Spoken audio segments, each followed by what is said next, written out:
उल्लासनगर मध्यवर्ती पुलिस ने कई मामलों में फरार चल रहे एक आरोपी को गिरफ्तार किया। गिरफ्तार आरोपी पर हत्या का प्रयास और चोरी के आधा दर्जन से अधिक मामले दर्ज थे।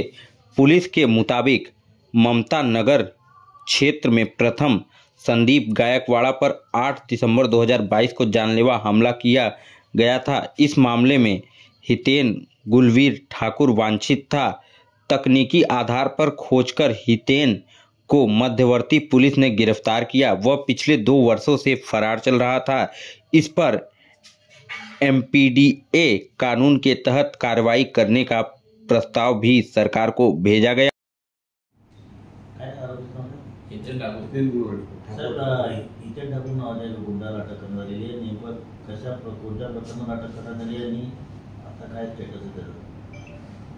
मध्यवर्ती पोलीस स्टेशनकडे 2022 साली संदीप गायकवाड नावाच्या युवकावर जीवे ठार मारण्याचा प्रयत्न केला होता। त्याच्यामध्ये जो मेन आरोपी होता हितेन गुलवीर ठाकूर, याच्या अगोदर त्याच्या ठाकूरवरच आणखी एक खुनाचा प्रयत्नाचा गुन्हा दाखल होता।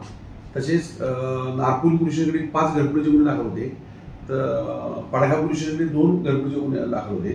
सगळ्यामध्ये तो फरार होता। त्या फरार आरोपीस आमचे डीबी पथकाचे एसपीचे व इतर अंमलदारांनी तांत्रिकदृष्ट्या तपास करून त्यास काल अटक करण्यात आलेली आहे। सर, काय प्रकार केला होता तुमच्या या आरोपीमध्ये? त्यानं त्या प्रथमेश संदीप गायकवाड नावाचा युवक होता। त्या युवकाला त्यांनी जुन्या भांडणाच्या कारणावरून जीवे ठार मारण्याचा प्रयत्न केला होता। त्याचा गळा चिरण्याचा प्रयत्न केला होता, तर तो त्यामध्ये वाचला। त्याच्यामध्ये हाच मेन आरोपी होता आणि हाच बऱ्याच दिवसापासून फरार होता।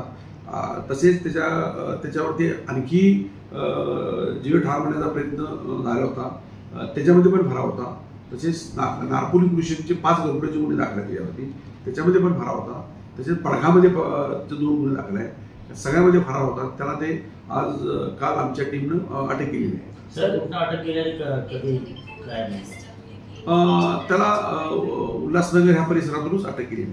सर, इंस्टाग्राम आयडीच्या आधारे त्याचा तपासात तांत्रिकदृष्ट्या तपास केला गेला आणि त्याच्यामध्ये इंस्टाग्राम आयडीवर त्याने काही क्लू दिले आणि त्याच्या आधारे आपल्या टीमने तपास केला, असं काय आहे का त्याच्यामध्ये? नाही, याच्यामध्ये आम्ही इंस्टा नाही, वेगवेगळ्या सोशल मीडियामध्ये तो वापरत होता। इंस्टा, फेसबुक वगैरे ह्या सगळ्याच गोष्टीचा तांत्रिकदृष्ट्या तपास केला आम्ही आणि त्या तपासातून निष्पन्न होऊन त्याचं लोकेशन काढून त्याचा मोबाईल नंबर काढून त्याला अटक केली। सर, आरोपीला किती दिवसाची पोलीस कस्टडी देण्यात आली? आता 4 दिवसाची पोलीस कस्टडीमध्ये आहे। योग्य गुन्ह्याचा आरोपी एमपीडीसाठी आम्ही त्याला प्रयत्न करणार।